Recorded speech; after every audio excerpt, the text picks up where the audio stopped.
पति, पत्नी और नौकरानी। शीतल और अभिमन्यु की शादी को 5 साल हो चुके थे, लेकिन अभी तक उनका कोई बच्चा नहीं हुआ था। इसकी वजह से शीतल और अभिमन्यु परेशान रहते थे, लेकिन उन दोनों से ज्यादा परेशान थी शीतल की सास, यानी अभिमन्यु की माँ जानकी देवी। जानकी देवी चाहती थी कि जल्दी से जल्दी उनकी गोद में पोता या पोती आ जाए, और इसलिए वो अपनी बहू शीतल को लेकर एक दिन हॉस्पिटल पहुंची। डॉक्टर मैडम, जरा ठीक से चेक करके बताइए ना, कई बड़े बड़े डॉक्टर को दिखाया है, लेकिन मेरी बहू माँ ही नहीं बन पाती। मैंने शीतल को बहुत अच्छे से चेकअप किया है। देखिए, बात यह है कि शीतल के अंदर माँ बनने की कैपेसिटी नहीं है। ये आप क्या कह रही हैं डॉक्टर साहब? कोई तो इलाज होगा ना, कोई दवाई दे दीजिए।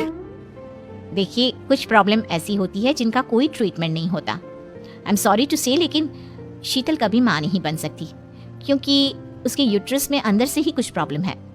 घर आने के बाद क्या हुआ माँ? कहाँ लेकर गई थी आप शीतल को?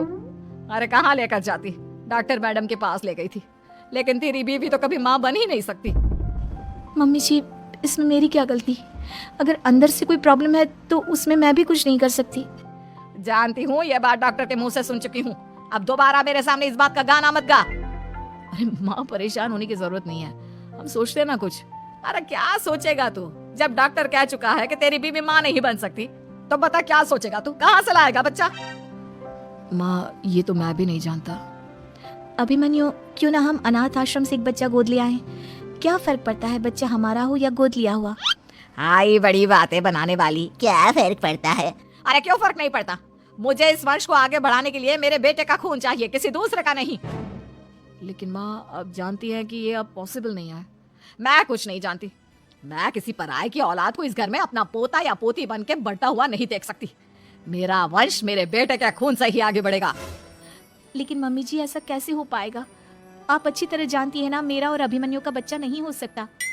तो मैं अपने बेटे की दूसरी शादी करवाऊंगी, और अपनी दूसरी बीवी से यह मुझे बच्चा पैदा करके देगा। ये आप क्या कह रही हैं माँ? मैं किसी और से शादी नहीं करने वाला। मेरे रहते हुए आप अभिमन्यु की शादी किसी और से करवाएंगी? मम्मी जी, आप ऐसा कैसे कर सकती हैं? तू बस देखती जा बहू, मैं ऐसा कैसे कर सकती हूँ। कुछ दिनों के बाद, अभिमन्यु, मैंने तेरे लिए लड़की ढूंढ ली है। माँ, मैं आपको कितनी बार समझाऊं, मुझे किसी से शादी नहीं करनी है। पहले मेरी बात सुन। ये जो चमेली है ना, हमारे घर में काम करने आती है, वो तुझसे शादी करने के लिए तैयार है। मम्मी जी, आप अभिमन्यु की शादी एक नौकरानी के साथ करवाएंगी? वो इसलिए क्योंकि चमेली दिखने में बहुत खूबसूरत है, बच्चा भी सुंदर ही होगा। मम्मी जी, लेकिन एक बच्चे के लिए अपने बेटे की शादी नौकरानी के साथ करवाना, क्या ये सही है? अगर अभिमन्यु ने शादी नहीं की ना, तो मैं अपनी जान दे दूंगी। अब देख लो, अगर तुम्हें अपनी माँ की जान प्यारी है तो तुम्हें इस नौकरानी के साथ शादी करनी ही होगी। इस तरह जानकी देवी अपने बेटे अभिमन्यु की शादी नौकरानी चमेली के साथ करवा देती है। कुछ दिनों के बाद, नौकरानी से मालकिन बन के तो मजा आ गया। अब तो मैं इस घर की मालकिन हूँ। देखो, अपने आप को ज्यादा मालकिन समझने की कोशिश मत करो। एक बार तुम्हारा और अभिमन्यु का बच्चा इस दुनिया में आ जाए, उसके बाद तुम इस घर से हमेशा के लिए चली जाना। अरे जाओ जाओ, किसी और के आगे बातें बनाना। एक बच्चा तो पैदा नहीं कर सकी, बढ़िया आई। जाओ जाकर मेरे लिए कॉफी बना कर लाओ। नौकरानी मैं हूँ या तुम? मम्मी जी, देखिए ना शीतल मुझसे किस तरह से बात कर रही है। शीतल, तुम्हें पता है ना चमेली प्रेग्नेंट है, मेरे बेटे के बच्चे की माँ बनने वाली है। वो जैसा कहती है वैसा करो। लेकिन मम्मी जी, वो मुझे नौकरों की तरह ट्रीट कर रही है।